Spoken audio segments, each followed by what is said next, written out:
Lankan premier league LPL এর match নম্বর 9 যেখানে মোকাবেলা করবে ক্যান্ডি রয়্যালস, তারা লড়বে কলম্বো কিংসের সাথে।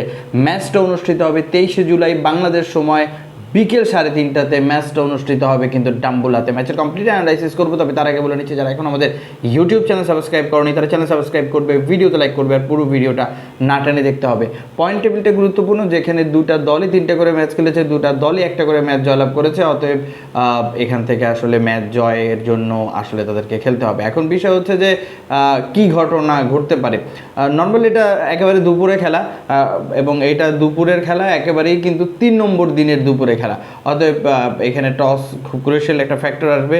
আগে ব্যাট পরে ব্যাট খুব বেশি একটা ম্যাটার করে না, কিন্তু টসটা ফ্যাক্টর আসবে এই কারণে যে এখানে দ্বিধাদ্বন্দ্বে পড়তে হয় যে আপনি আগে ব্যাটিং করবেন না পরে ব্যাটিং করবেন। নর্মালি যেটা হয় যে পরে ব্যাটিং করা ভালো, কিন্তু আমরা এখানে 179 রানও ডিফেন্ড করতে দেখেছি। তবে সেটাও যে ডিফেন্ড হয়েছে সেটা কিন্তু খুব কম্প্রিহেন্সিভ না, মাত্র 5 রানে ডিফেন্ড হয়েছে। আবার আপনি যদি পরে ব্যাটিং করেন, আমার মনে হয় পরে ব্যাটিং করাটা ভালো, যেহেতু একেবারে শেষ দিকের 5-7-10 ওভারের মতো যখন অবস্থা হয় তখন কিছুটা ফ্লাড লাইট জ্বলে ওঠে, ফ্লাড লাইটে বল কিছুটা ব্যাটিংয়ের সহায়ক হয়। কিন্তু আগে ব্যাটিং করলে পিচটা কেমন এটা বোঝা যায় না, কারণ ডাম্বুলাতে নর্মালি যেটা হয় রান আছে কিন্তু স্পিনও মোটামুটি ধরে। অতএব সেই হিসেবে আপনি যদি আগে ব্যাটিং করেন তাহলে আপনাকে মাথায় রাখতে হবে মিনিমাম 190+, তাহলে আপনি সেটা ডিফেন্ড করতে পারবেন। যদিও 179 ডিফেন্ড হয়েছে 2বার, কিন্তু একটা দিনে একটা রাতে, কিন্তু তারপরেও এটা কিন্তু খুব বড় ব্যবধানে ডিফেন্ড হয়নি, মাত্র 4-5 রানে ডিফেন্ড হয়েছে। অতএব সেটা খুব বড় একটা ডিফেন্ড না।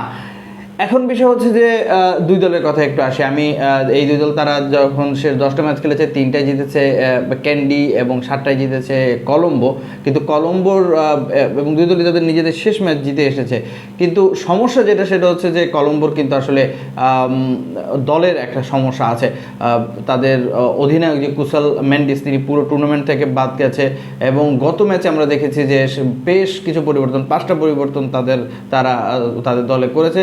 কামিন্দু মেন্ডিসকে ক্যাপ্টেন দিয়েছে, একেবারে ইয়ং একটা দল তারা নামিয়েছে, তারপরও তারা 5 রানে হেরেছে, কিন্তু তারা ভালো খেলেছিল। কিন্তু ওই এক্সপিরিয়েন্সের জায়গাতে আমরা গত ম্যাচে ঘাটতি দেখেছি।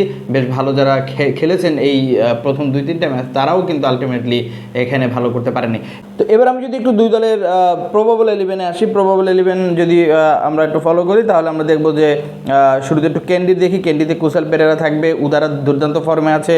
ফিলিপস রান পাচ্ছে, ডেল ফিলিপস কিন্তু খুব বড় না। অ্যাঞ্জেলা ম্যাথিউস আছে দলে, মঈন আলী আসার কারণে একটু ভালো সুযোগ হয়েছে। বিজয় শঙ্করকে একটু বেশি নিচে নামানো হচ্ছে, আমার মনে হয় বিজয় শঙ্করকে বেশি বল দেওয়া উচিত, কারণ তিনি যতগুলো ম্যাচ খেলেছে তার স্ট্রাইক রেট কিন্তু ভালো, কিন্তু শেষ দিকে এসে গত ম্যাচে আমরা দেখেছি তাকে বল পায়নি। হাসারাঙ্গা বড় ইম্প্যাক্ট এখনও করতে পারেনি, ব্যাটিংয়ে মোটামুটি রান পেয়েছেন গত ম্যাচে, কিন্তু বলিংয়ে তার বড় ইম্প্যাক্ট করতে হবে। এছাড়াও হেমন্ত ভালো বল করছেন, আসিফা ফার্নান্দো ভালো বল করছেন, এবং শাহিন আফ্রিদিকে আমরা গত ম্যাচে দেখেছি খারাপ করেননি।